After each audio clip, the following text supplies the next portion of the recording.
Hello, everyone. Great to be live with you. Well, just in the past few days, thousands of cattle have died in Kansas alone, and it's all being blamed on a heat wave, making national headlines. Let's look at video of those cattle deaths. Different media outlets are reporting anything between 2,000 and 10,000 dead cattle. Take a look at this.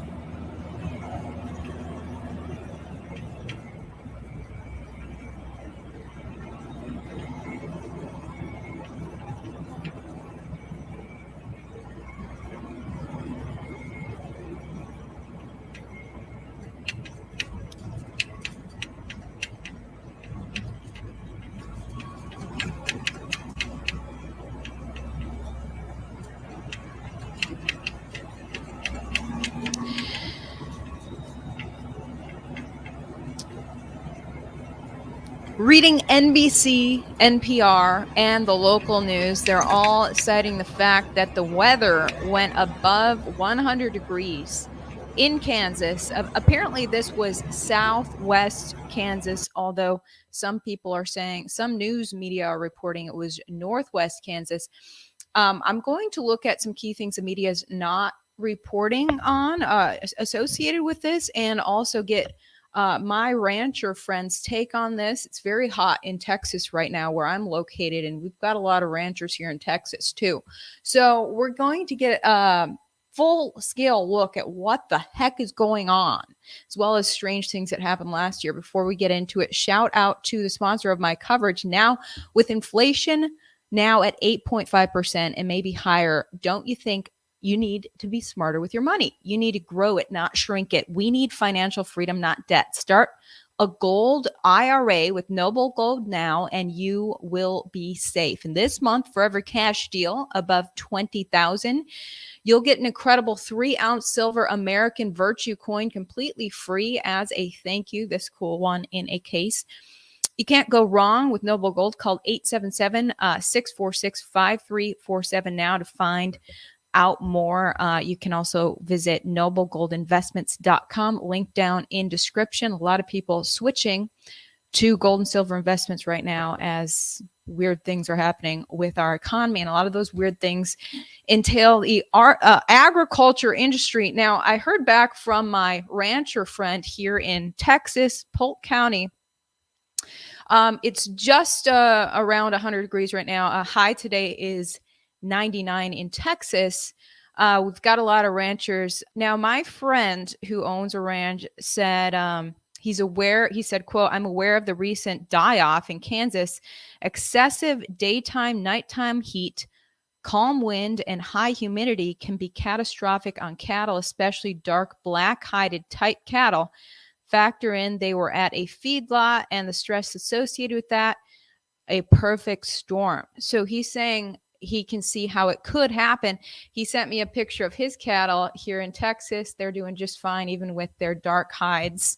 But we're hearing from countless ranchers in Kansas who say they have never heard of something like this happening. And let me show you the NBC headline on this. At least 2,000 cattle dead in Kansas heat, adding pain to beleaguered industry. Kansas is the third largest U.S. cattle state behind Texas and Nebraska, with more than 2.4 million cattle in feedlots. At least 2,000 Kansas cattle have died in recent days amid soaring temperatures and high humidity, according to the Kansas Department of Health and Environment. Kansas is the third largest U.S. cattle state behind Texas and Nebraska, with more than 2.4 million cattle in feedlots. The deaths add pain to the U.S. cattle industry as producers have reduced herds due to drought and grappled with feed costs that climbed as Russia's invasion of Ukraine tightened global grain supplies. Ukraine is one of the leading exporters of corn in the world, so they're getting hit hard from left and right. The local news covering this as well. I like to look at the local news in whatever region is covering it, because sometimes the local news is not so strangled by a national narrative. This is KSN.com. 2,000 head of cattle die in Kansas heat. Wichita News reports at least 2,000 head of cattle died during the heat in southwest Kansas last weekend. The Kansas Department of Health and Environment confirms the loss and the cause of death. Quote, the combination of high temperatures, humidity, and not a lot of wind made it difficult for the cows to stay cool, Matt Lara, KDHE Communications Director, said. That stands for Kansas Department of Health and Environment. The KSN Storm Tracker 3 weather team said the high temperature was 102 degrees in and around Garden City and Dodge City on Saturday and Sunday. The mornings were humid and the wind speed ranged from 7 to 11 miles per hour. So there was a little bit of wind. I wanted to look at what's going on with temperatures there, what's typical there. You know, for years and years, they've been a huge cattle state. Okay, third biggest producer in the nation. I went to AccuWeather.com and looked at last year's temperatures. Now, you know, June is just the beginning of the summer. So let's look ahead to when the summer really gets hot. Turns out in August 2021, I have the page pulled up here, AccuWeather.com. It was blistering then as well. You look at August 2021, end of the month. August 30th, 102 degrees. August 31st, 106 degrees. Now, that is 4 degrees higher than the temperature the local news reported that killed 2,000 plus cattle. Okay, that Monday into Tuesday, it's significantly above 100 degrees. Going into Wednesday, stays hot, 103 degrees. And then Thursday, 100 degrees. So a 4-day streak, a triple-digit temperatures, including 2 of those days being hotter than the days this past weekend that allegedly killed the cattle. And this is, I typed in Sublette, Kansas, which is southwest Kansas in the same county, reportedly the county where those cattle died. So the exact same location, even worse temperatures last August, yet we didn't hear of this happening last August. And when we look at the news reports on this, they're not talking about how common is this? When has this happened in the past? It's like it's a first time thing, and that many cattle just dropping dead in one little region. You know, it's been hot in a lot of parts of America. It's been scorching hot here in Texas. Big heat wave here in Texas. As you guys probably know, this week is the anniversary of me leaving Fox last year. And when I left Fox, what was I reporting on? I was reporting on a blistering heat wave. Guess what? We have the exact same weather this year here in Texas that we had this week last year. Scorching hot in Texas, scorching hot in Kansas. We're not hearing about the cattle deaths in Texas, though. It's hot in a lot of places. So what the heck's going on? So if you look at the official government weather website, let's look back on history on how common it is for it to get this hot. Okay, so this is the National Weather Service, weather.gov. I typed in Garden City, Kansas, which is one of the cities named by that local news report as the region where these cattle dropped dead. We look through history for the last century plus. I looked at June temperatures. Here, I actually linked this website, this page down in my description so you guys can search through this yourself. It says in 1974, the highest temperature in June was 106 in southwest Kansas. 1978, 105 in southwest Kansas. 103 degrees in southwest Kansas in June in 1980. 1981, it was 104 degrees in June in southwest Kansas. 1985, it was 108 degrees in June in southwest Kansas. Actually, it hit the hundreds plus a couple times that year in June. 1988 hit 105 degrees in southwest Kansas in June. Okay. 2002 hit 105, same area. Same month, it hit 102 degrees. 2006, it hit 105 degrees in southwest Kansas in June. In 2011, it hit 109 degrees in southwest Kansas in June. In 2012, it hit 109 degrees in southwest Kansas in June. Then again, that same month, June 2012, it hit a whopping 112 degrees in southwest Kansas in June. I don't have any reports on how many cattle died that time, which was a whole 10 degrees hotter than the temperature reported by the local news that killed 2,000 plus cattle. Then again, same month, same year, June 2012, it hit 109 degrees. June 2012, again, it hit 108 degrees, 108 degrees again, 105 degrees again. June of 2012 was a scorching hot year in southwest Kansas. Wonder how many cattle died. 108 degrees in southwest Kansas in June of 2013. 107 degrees in 2013, June.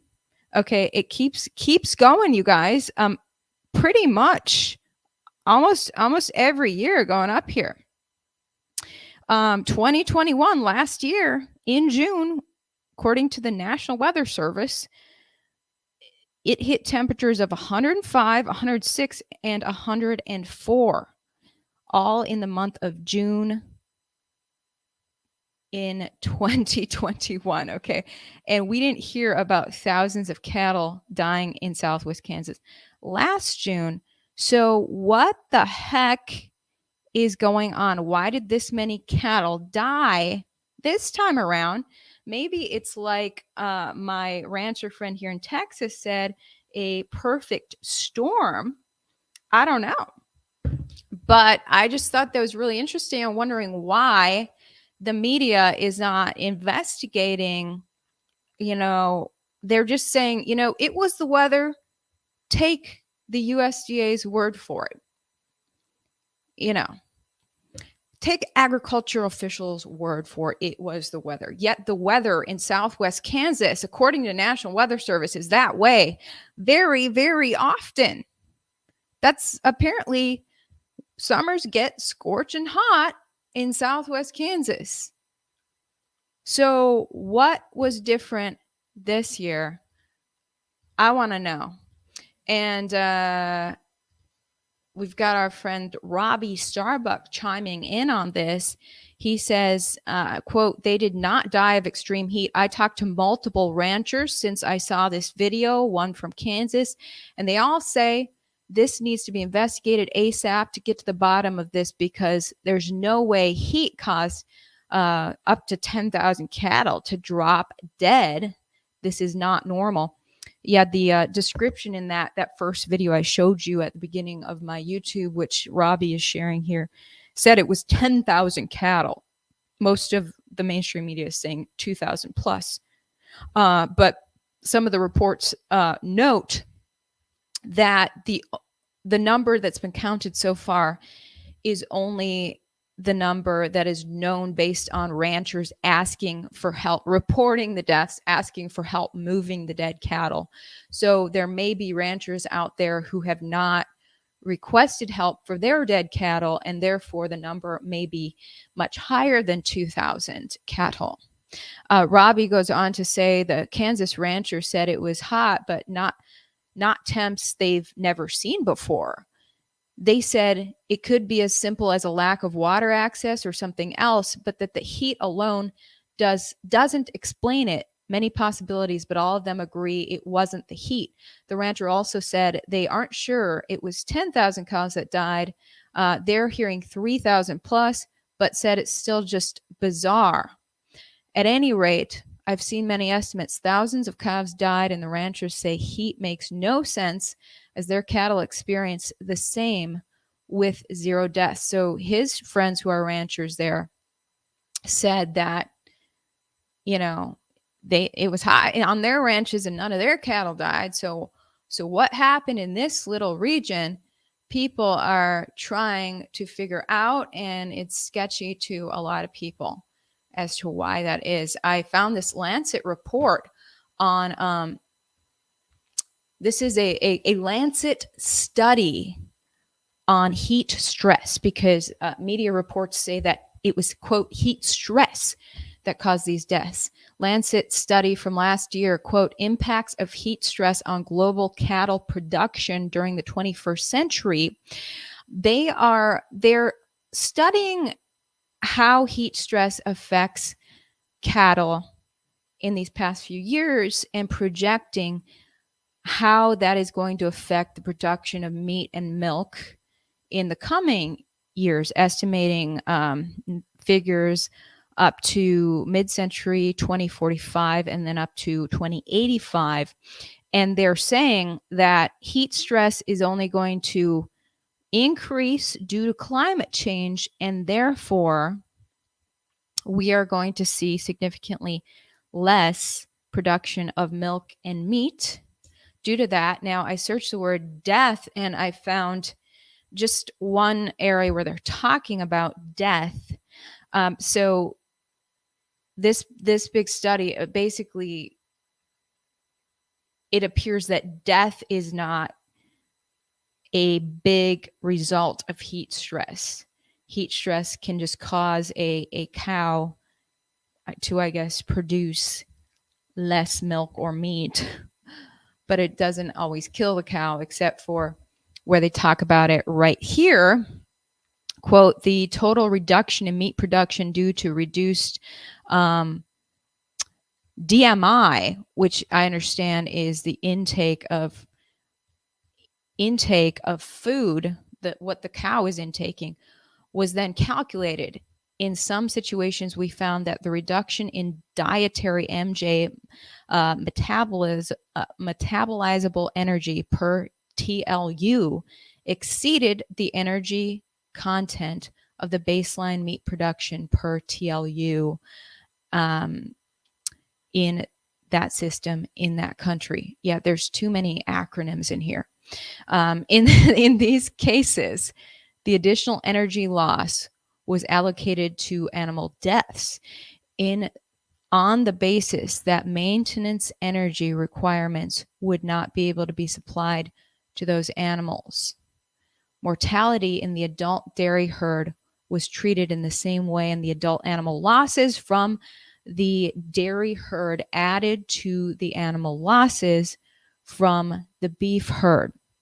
So, as you can tell, heat stress has led to deaths of cattle in the past, according to this Lancet study. They're not naming numbers here, but this is not the first time that heat stress has been associated with cattle deaths. The Lancet making the argument that climate change is to blame. And by the way, that goes right with a huge mainstream media narrative. And guys, you want to know who broke the news about mainstream, or about the climate change being the next hype? It was Project Veritas doing an undercover video with a CNN director last April. They released this video. Project Veritas went on a few dates with a CNN director, and he spilled the beans. Their first focus of the mainstream media was to take down Trump. Once that was successful, they were going to switch to climate change. Let's hype everyone up about climate change. So if we can have a bunch of cattle die and blame the heat, maybe people will get hysterical about climate change. It was last April that they spilled the beans on this strategy. Here it is. Our focus was to get Trump out of office, right? Without saying it, that's what it was, right? So our next thing is going to be for climate change awareness. Do you think it's going to be just like a lot of fear, like climate? Yeah, fear sells. Fear sells. No one ever says those things out loud, but it's obvious. And what is it you do? Technical director, it's one step down from director. There it is.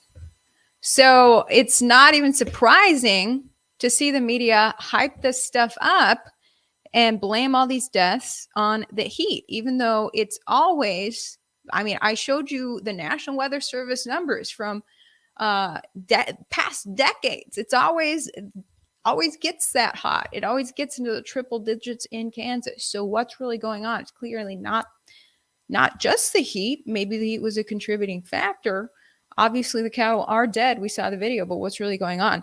This reminds me of the fifth plague in the Bible. God plagued the Egyptians with killing all their cattle, but the Israelites' cattle were okay. So some cattle in Kansas were fine. This little section of Kansas got zapped. Why was that? Very interesting stuff. But let me just say, this is not the first time that we have heard about our foods being destroyed. We've talked about the food plant fires. Okay. Now I talked about this a few weeks ago on my YouTube, and I did extensive research, look through the various fires that had happened. I saw that there were indeed fires happening at food plants across America almost every week this year, if not a couple in 1 week at some point.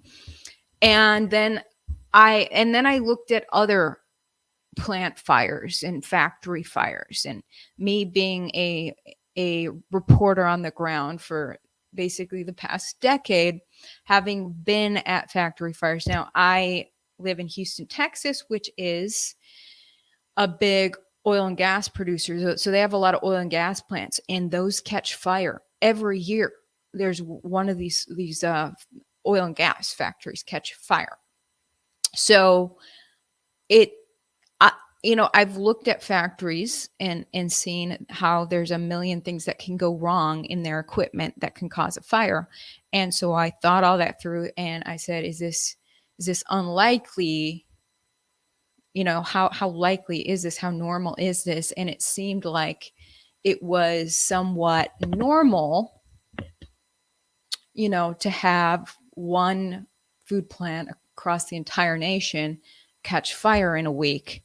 And so to a certain extent, I wonder if it's being overhyped, the destruction of agriculture. But you see weird things like this, sudden deaths of that many cattle in one little area, and the heat of all things is being blamed. And it just gets a little fishy. Then just last week, I encourage you guys to go to gatewaypundit.com. I'm not going to show the website because YouTube doesn't like Gateway Pundit, but Gateway Pundit last week put out a list of 98 food plant fires or destruction of food in one manner or another that have happened just since Biden became president. So it's a very thorough list, and they actually hyperlink to more details on the exact, what exactly happened. And it's a pretty compelling list. And it makes you think, because almost all of these are huge. I mean, these are not small little incidents. I mean, we're talking about 83,000 ducks destroyed at a duck farm in Pennsylvania. Now, this duck farm in Berks, Pennsylvania comes up a few times in the list. So, I guess there's actually multiple farms in that area. So I looked that up, and what's actually happening is illness is sweeping through various flocks of fowl birds. Look, here's a one local report. 2 Berks County farms released from avian influenza control area. So the flu was striking the chickens and the ducks and killing them and causing the plants to shut down because they don't want to be selling customers flu-infected meat, I guess. So countless things, in addition to fires, strange pestilence is sweeping food production as well. And, you know, the more you look at it, the more you do scratch your head like, okay, this is pretty weird. I mean, so many of these cases, it's just huge destruction. I mean, one factory, I think it was Oregon, the factory said we're shutting down for the entire next year. We're laying off hundreds of staff because this place has been absolutely devastated. So all the food they were producing there is going to be done for the next year. You know, looking at some of these factories, I mean, there's 118,000 turkeys destroyed in South Dakota, 114,000 ducks destroyed, Pennsylvania, 118,000 turkeys destroyed in Minnesota. I mean, huge destruction.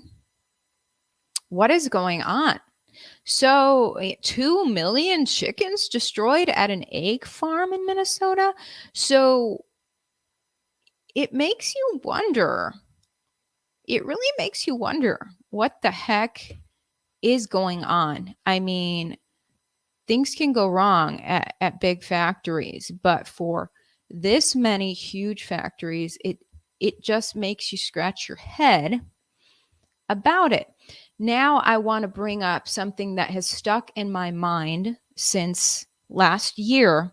Strange TikTok videos from farmers who, you know, don't have a reason to contrive an elaborate lie, you know, and the video I'm about to show you, the farmer presents documentation from the USDA, United States Department of Agriculture, asking him, you know, saying, we will pay you to destroy your crops. So before I show you this video, I am on YouTube, so I'm going to show you an article that YouTube likes. Hey, YouTube, check out this fact checker. It says, no, the government isn't paying farmers to destroy their crops. The Farm Bureau, the USDA, and several farmers popular on social media all say that the government is not paying farmers to destroy crops. Numerous viewers have sent verified videos about farmers claiming the federal government is paying them to destroy their crops or withhold subsidies until they destroy their crops. Some farmers posted the videos. Anyway, the fact checker says it's not true. So there you go, YouTube gods. We have a fact checker saying it's not true. Now I am going to show you the video of a farmer in Nebraska, which is next door to Kansas, where the beef cattle died. Okay, this is the next state over, huge agricultural region of America. This farmer last year is saying exactly the opposite of what the fact checker says. Here it is. Well, TikTok, I finally got my letter yesterday. The letter asking you to destroy some crop. Along with the letter, I had to sign for a certified package, which included these two binders, and then of course this 3-ring binder on how to properly dispose of your crops. And as you can tell, it's on government paper. And as you can tell, this here is the affected area in my section of the county, closest town, and of course you can't run away. They even know where you live. So from the county tracts, then they break it down into these individual farm tracts that you have to destroy. And you can see the crop or the field size. Field maps I was showing you was all contracted corn to Anheuser-Busch. It was to be shipped to the Colorado brewery for the production of Busch Light. If I was you, I'd be getting stocked up on Busch Light. Interesting. So I don't know. Did that farmer come up with an elaborate lie and make fake paperwork? I doubt it. I think I think the dude is telling the truth, and he's not the only one. Several farmers put out videos saying the same. Not only saying the same, but some of these farmers showed video of themselves pouring what appeared to be oil or some sort of black substance over their crops to kill them. Some farmers showed video of themselves using a lawnmower to just mow down the crops, not harvest them.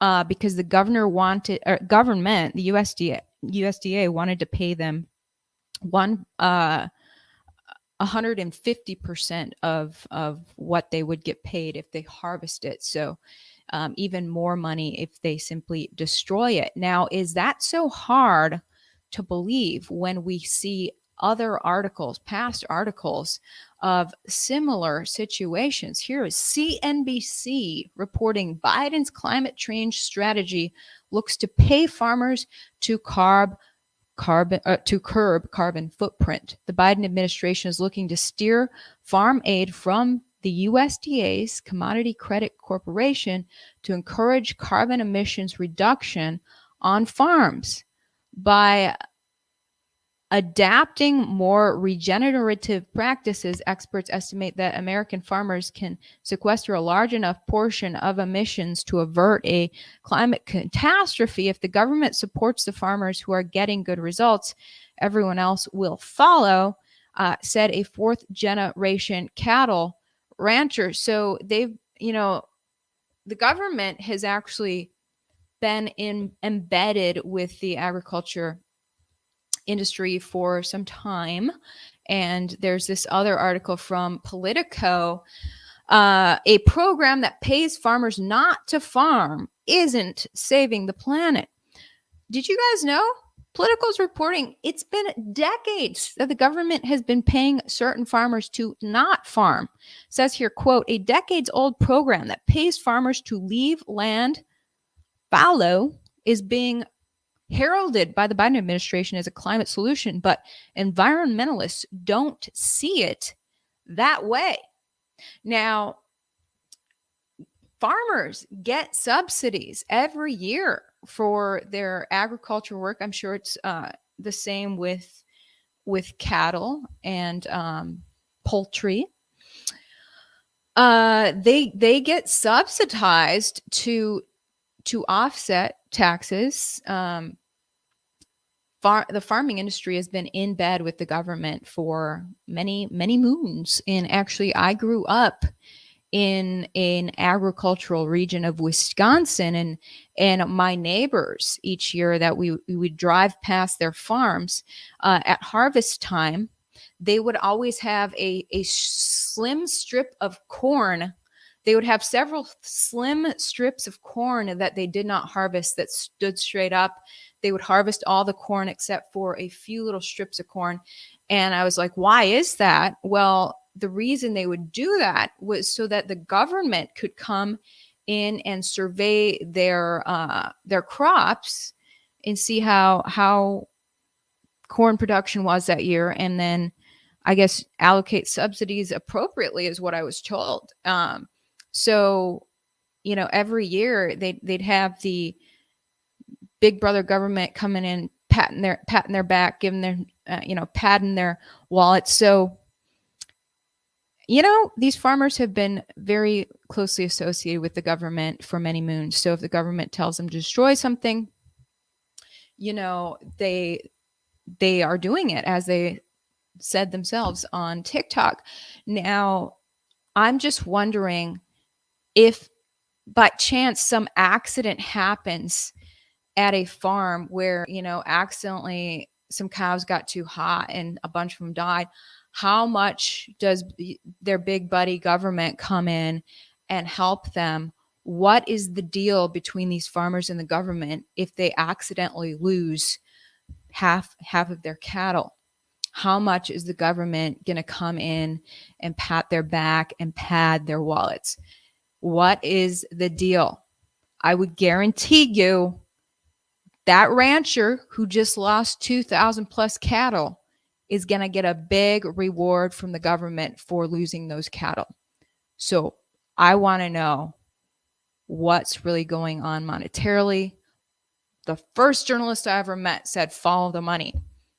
And I think there's something more to this, that the rancher is possibly not so sad that they just lost that many cattle. I have a lot of questions. I'm sure you guys do too, and it's not looking good, for for the food supply, but it is only 2,000 out of millions. So I'm sure it's gonna be fine. Oh, but I am gonna shout out the sponsor of my coverage, which is My Patriot Supply, because honestly, we're at a time in history where you probably want this. This is an emergency food kit. So link down in my description will get you $150 off a 4-week emergency food supply. Good idea to stock up on stuff like this, because as you can see, we're at a no joke point in history where some really weird things are happening. And, Biden said it himself in March that, there will be huge shortages. There will be huge shortages in our food. So, link down in my description, My Patriot Supply. It's actually preparewithivory.com is my official website. Just type in preparewithivory.com. If you order through my link, you get your big discount. Checking out your comments now. Thank you guys so much for tuning in, weighing in on your comments. Thank you for the support, the donations, and the super chats. I did see some super chats here. I'm trying to find them. I got to hire a producer to help me with these broadcasts because right now it's all me. Ooh, here we go. Well done, Hecker. Keep researching and asking the hard questions. Thank you so much, sir, for the super chat and the comment. And this one, silver is a good buy now, says Phil. Thank you for the super chat. Yes, it is, Phil, and clearly silver's working out for you because you can afford to send me a very nice super chat. I really appreciate that. People are preserving their money with gold and silver right now. So I encourage you to hit my link down in the description and get a free gold guide from Noble Gold, the proud sponsor of my coverage. You want to buy from a company that supports independent journalists like me. What up, guys? Thanks so much for tuning in. Yeah, I had to put the fact checker up there because oh, you're gonna get me in trouble for saying the earth is flat. YouTube's gonna fact check the heck out of me. Yeah, I had to bring up a fact check website so that YouTube will like me. But as we all know, those fact check websites are rubbish. I found that out firsthand when I directly quoted an IT expert who testified before Wisconsin State Legislature on the election investigation and his findings. Directly quoted him. And fact checkers came swarming and said that I was making up lies. So it's pretty freaking sad. These fact checkers are a disgrace. But if I can bring up their articles to preserve my YouTube channel right now, that helps me stay in business as an independent journalist. Although all my YouTubes do feed over to Rumble and BitChute. My BitChute audience is getting kind of big. Shout out to BitChute. Rumble audience is still pretty weak. Don't get a lot of views on there. If we can get enough views on alternative websites, we can drop YouTube, and that'd be cool. Oh, Jimmy Dore 2024. Thanks for the super chat, Green. I recently heard about that guy. I need to look up who he is. I've had my mainstream blinders on for many moons, just until this past year. So now I'm catching up on what all is going on in the independent journalism world, and it's a lot. And I hear that Jimmy Dore is a pretty cool guy. So anyway, thanks so much for tuning in, and we will see you guys tomorrow for Truth Bombs. See you then.